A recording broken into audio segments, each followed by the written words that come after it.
Hey there guys, I'm Sean and I'm kind of a cuber. And as you can see, I've already kind of taken this whole package apart. These are my Panshis. I actually got this order with a few other things from puzzleaddictions.com, but the problem was that I got a phone call while unboxing that, and that kind of totally ruined the footage. So now, to make it easier, all you see is the Panshis. So as you can see here, I've got 3 Panshis that I got from puzzleaddictions.com, and the cool thing about Puzzle Addictions is that it's like build your own Panshi. You can have them assembled, lubricated, all of that jazz. And so what I got here is I got 2 Panshis as gifts and one's for me. And these are all DIY kits because I didn't really want any of that done. So those 2 are going to be going nowhere, and I'm going to choose Panshi C. So we're going to go ahead and unbox this for my review. Since I just got back from vacation, and it's a bit late, I'm not going to do the full review, but I am going to do the unboxing and kind of just show you guys what's up. And so Puzzle Addictions, since you guys know that the first batch of Panshis had some trouble with the molds, they went through every piece and made sure you had the nicely done pieces. So here's my Panshi, here's my box. This box is awful, so that's just great. I might have to find the best box. And I've got some cool stickers, so that's nice. Yeah, like I said, you could pick your own stickers and all that from Puzzle Addictions, so definitely if you're going to get a Panshi, you might want to try that place first. So let's see what all we've got in here. Here's our pieces. We've got a bunch of, oh, look at that. So these are all our edge pieces, so that's pretty cool. Here's my core, so we'll move those to the side, and I guess they put all the corners together for me.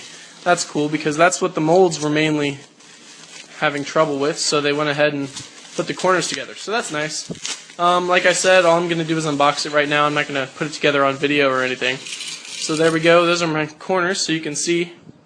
Here's the Panshi corner. It's very similar. I'll do a lot of comparison with the other puzzles later on. And then I'm going to go ahead and build an edge here. So a lot of people say you shouldn't put them together with the torpedoes, and then a bunch of people say you should. And since I'm not necessarily sub 15 yet, I'm going to go ahead and use the torpedoes because I'd like a stable puzzle more than I would a fast puzzle. So there we go. There is an edge piece for you. So there's a Panshi edge. Let me see if I can sync to this. No. Okay, so I can't adjust to this. Maybe if I do that. Yeah, so that's a Panshi edge. And yeah, that's what comes in the DIY kit. Looks like I got plenty of torpedoes. So I'm going to go ahead and put this together, probably use it for a few days, and then get back to you. Alright guys, so I've had this cube for about a week now, and I gotta say I'm a little embarrassed. When I first had it, I did the exact same thing that Crazy Bad Cuber did, and I had watched this video tons of times, and I still made the same mistake of putting a super thick gummy lube in here, and so I was really, really disappointed with the performance of the cube overall until I finally decided that I should wipe it all out and break it in a little more than I did, and what I found was that the cube was performing much better without lube. And so after a while I decided to use some of my friend's custom lube, and it worked out great because it was a very, very wet and very just slick lube, and it was not thick at all, so it just made the cube so much better. So the plastic on this cube, as we all know, is made out of the same plastic as the stickerless Zanchi. And the stickerless plastic has always been a much better plastic, and it's always been what most people say is faster. So it was pretty interesting that they decided to make the entire cube out of that. Now, the problem with that was exactly what I just mentioned, was that the softer plastic can't handle the gummier lube. So now onto the corner cutting of the cube, which is probably one of its better attributes. As you can see, the reverse corner cutting holes are very big on this cube. They're comparable to like a WIT 2 or a WIT long. I don't have that with me, sorry, but like I said, very large reverse corner cutting holes, which make it really good. But we're going to go ahead and start off. So like any Dayan cube, it'll cut 45 degrees just fine. So as you can see there, the cube will cut it.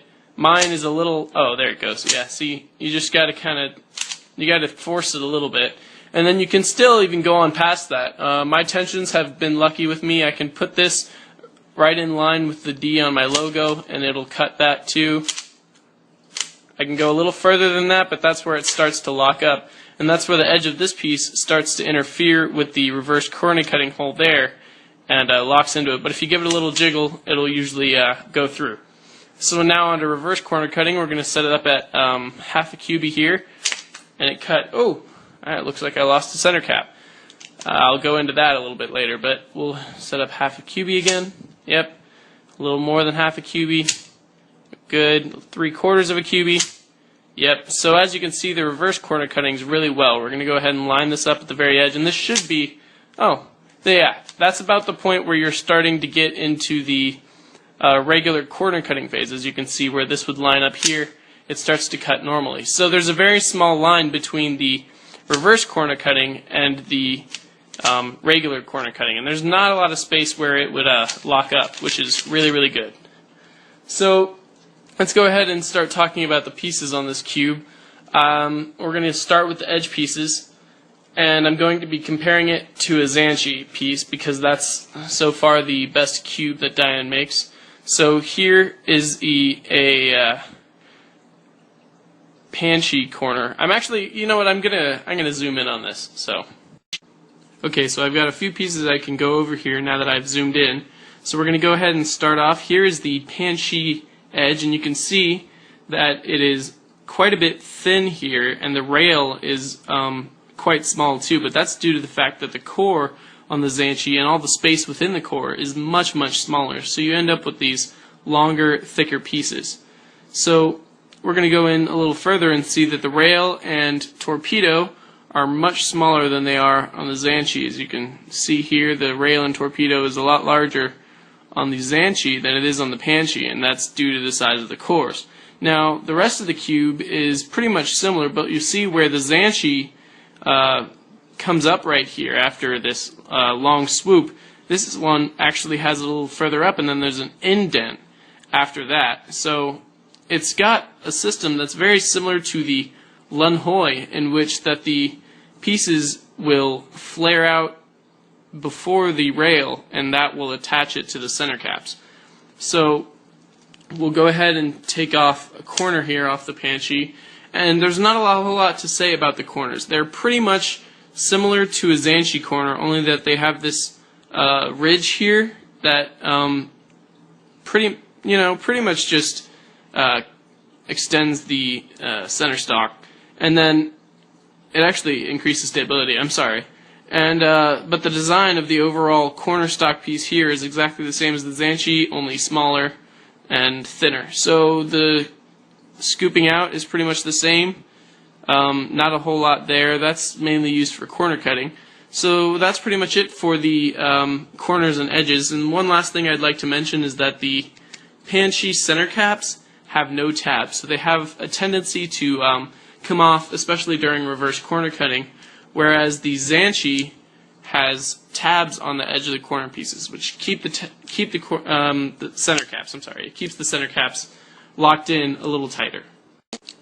Alright guys, so now that I'm all done showing you the pieces and how they all kind of go together and getting lube all over my fingers, I decided I'd just give you a few quick algorithms to show you exactly how the cube performs and then tell you a little bit about it at the end. So just a few permutations here. Maybe start with a Y perm.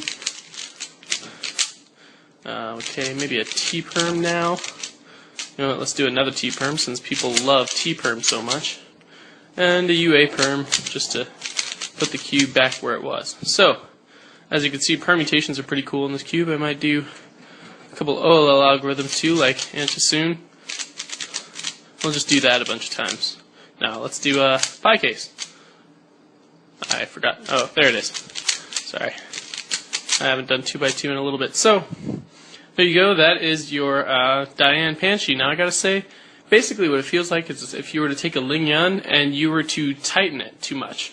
Now my Panshi is set pretty loose, so that's kind of a weird feeling to have. I think it just has to do with the fact that there's a lot of surface contact on this cube due to the extension of all the pieces.